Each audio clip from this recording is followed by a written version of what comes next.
स्वागत छ भाइ बहिनीहरुलाई नेपाल अनलाइन स्कुलमा। हामीहरुले म्याट्रिक्समा सोधिने तपाईहरुलाई लङ क्वेशन्सहरु सोधिने जुन छन् त्यसमा हामीहरुले डिस्कस गरिरहेका थियौं। हामीहरुको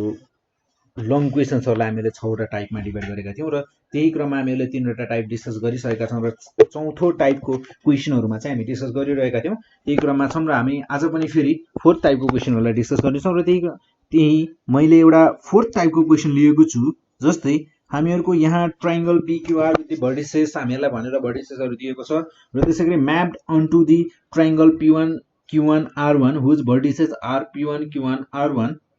which is the single transformation for this mapping and also find the 2x2 matrix which represents the transformation भनेर भनेको छ। हामीहरुको ट्रायंगल PQR छ जसको हामीहरुलाई भर्टिसेस र सँगसँगै त्यसको कोअर्डिनेट्सहरु के भन्छ र त्यसैगरी हामीहरुको त्यसको इमेज बनाइएको छ यहाँ जसलाई इमेज भनौं हामीहरुको र त्यसको म्याप गराइएको छ, त्यो दुईटालाई कनेक्ट गराइएको छ। हामीहरुको PQR को इमेज भनेको ट्रायंगल P1 Q1 R1 छ र त्यसको भर्टिसेस र त्यसको कोअर्डिनेट्सहरु गिभन छ हामीहरुलाई र भनेको छ सिंगल ट्रान्सफर्मेसन यसको के छ र कसरी म्याप भएको छ त्यो देखाउ त्यो लेख भनेर भनेको छ र त्यसैगरी हामीहरुलाई यसको 2x2 म्याट्रिक्स यानी कि हामीहरुको ट्रान्सफर्मेसन म्याट्रिक्स कति छ त्यो पनि क्याल्कुलेट गर भनेर भनेको छ। Simple.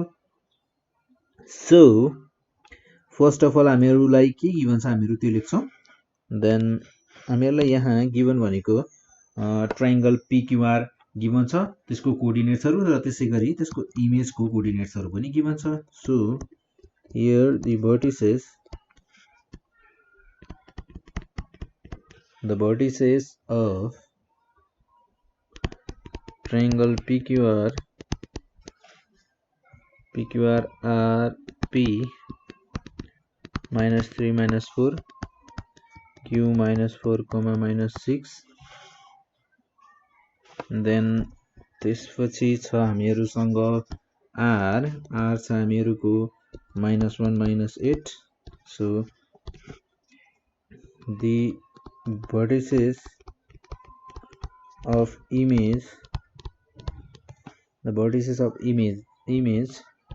triangle P1 Q1 R1 R हामीहरुसँग छ P1 4,3 देन Q1 छ हामीहरुको 6,4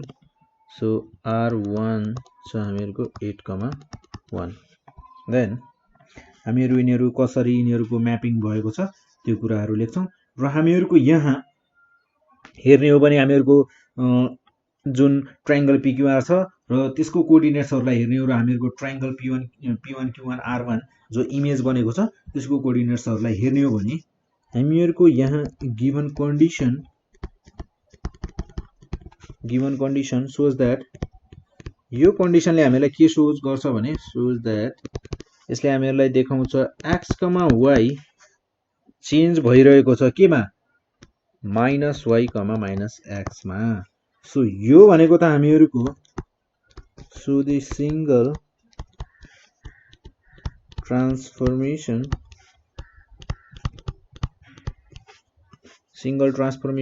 फर दिस म्यापिङ यस्तो म्यापिङ भइरहेको छ भने यस्तो म्यापिङको this is for this mapping is reflection on the line यो भनेको त हामीहरुको reflection on the line x is equals to -y। So हामीहरुको देयरफोर यहाँ हामीहरुको अब ऑब्जेक्ट भनेको हामीहरुसँग छ यहाँ ऑब्जेक्ट इन मैट्रिक्स फर्म हामीहरुको ऑब्जेक्ट रहेको छ यहाँ -3 -4 ट्रायंगल PQR -6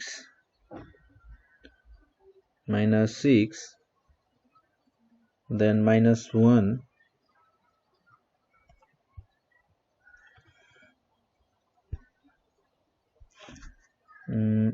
-1 -8 त्यसैगरी हामीहरुको image in matrix form therefore image in matrix form so हामीहरुको P Q R र त्यसैगरी P1 Q1 R1 देन हामीहरुको यहाँ P1 भनेको छ हामीहरुसँग 4 3 देन Q1 छ हामीहरुको 6 4 र R1 भनेको 8 1 so let ABCD is the required 2 by 2 transformation matrix. 2 by 2 transformation matrix. Then we know that image is equals to हामीहरुको हुन्छ transformation matrix into object. So हामीहरुसँग छ यहाँ image भनेको हामीहरुको यहाँ छ 4 3 6 4 8 1 र त्यसैगरी हामीहरुसँग ट्रान्सफर्मेसन म्याट्रिक्स छ A B C D एलिमेन्ट्सहरु भएको देन हामीहरुसँग ऑब्जेक्ट पनि छ र ऑब्जेक्ट छ हामीहरुको -3 -4 -4 -6 -1 -8 then यहाँ हुने भयो हामीहरुको 4 3 6 4 8 1 देन यिनीहरुको मल्टिप्लाई गर्दा हामीहरुले पाउने भयौं यहाँ -3 -4b -4a -6b -a -8b र अब a को ठाउँमा c देन b को ठाउँमा d -4c -6d -c -8d. That's it. So again equating the corresponding elements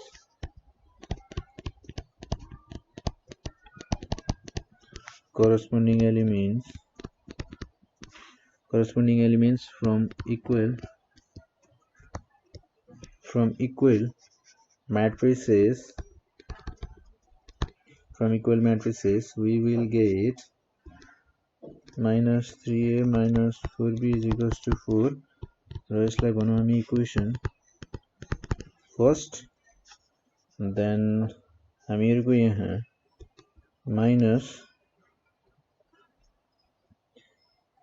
यहाँ जस्तै है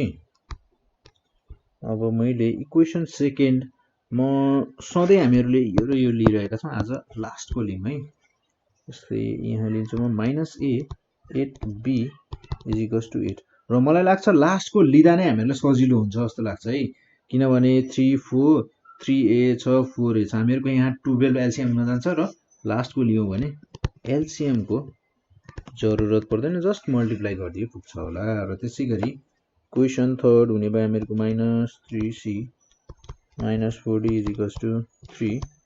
यो भयो हामीहरुको इक्वेसन थर्ड त्यसैगरी इक्वेसन फोर्थ भनेको हामीहरुको हुन जाने भयो कस्तो भने यो हुने भयो हामीहरुको -c and -8d is equals to 1 यो भयो हामीहरुको इक्वेसन फोर्थ यो भयो हामीहरुको equation fourth then equation first र सेकेन्ड लाई लिएर लिम र सेकेन्ड लाई हामीहरुले गर्नुपर्छ मल्टिप्लाई 3 ले मल्टिप्लाई गर्दियौ हैन त solving equation first and second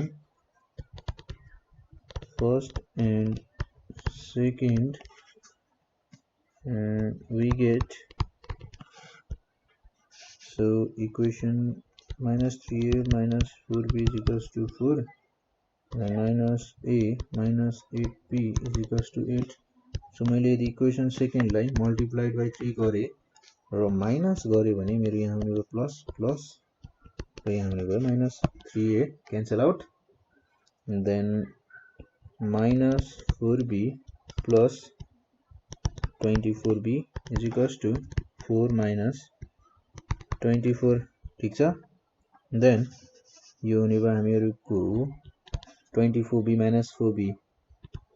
20b is equals to 4 -24 यो हुने भयो हामीहरुको -20 और b is equals to -20 divided by 20 therefore b is equals to -1 र त्यसैगरी हामीहरुको फ्रम इक्वेसन फर्स्टबाट हेर्ने हो भने हामीहरुको -3a -4b यानी कि -1 इज इक्वल्स टु 4 देन हामीहरुको यो हुन जाने भयो -3a is equals to 4 -4 then a is equals to 0 हुने भयो so therefore a is equals to 0 so हामीहरुको अगेन हामीहरुले इक्वेसन थर्ड र फोर्थ लाई सल्भ गर्छौं so हामीहरु c र d को भ्यालु क्याल्कुलेट गर्न सक्छौं त्यहाँबाट so solving equation third and fourth we get third र फोर्थ लाई सल्भ गर्यौं भने हामीहरुले यहाँ हुने भयो -3c -4d is equals to 3 so -3c -24d is equals to 3 हामीहरुले यहाँ के गर्यौं भने हामीहरुको इक्वेसन फोर्थ लाई 3 ले मल्टिप्लाई गरिएको छ सो हामीहरुको इक्वेसन 4 भनेको हामीहरुको इक्वेसन फोर्थ लाई यहाँनिर यसरी लेख्नु भन्दा म यहाँ साइडमा डिवाइडेड बाइ 3 गर्छु र मेरो इक्वेसन फोर्थ मा हुने भयो यहाँनिर 1 र यहाँनिर 8 र यहाँ हुने भयो हामीहरुको 1 ठीक छ देन अब हामीहरुको यहाँ प्लस प्लस माइनस देन हामीहरुको 3c cancel out -4d plus 24d is equals to 3 minus 3 so यो हुने भयो हामीहरुको यहाँबाट 20d is equals to 0 और d is equals to 0 divided by 21 therefore d is equals to 0 so d को value 0 हुन्छ भने from equation third we get equation third बाट हामीहरुको -3c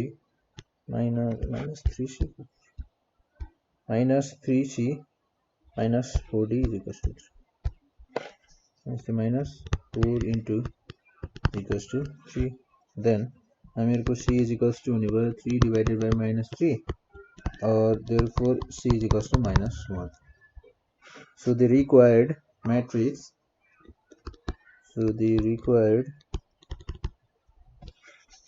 required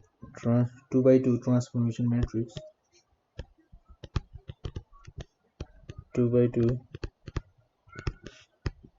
transformation matrix is ABCD यो भनेको हामीहरुसँग छ c भनेको हामीहरुको -1 then d भनेको 0 -1 0 यसरी हामीले क्याल्कुलेट गर्न सक्छौं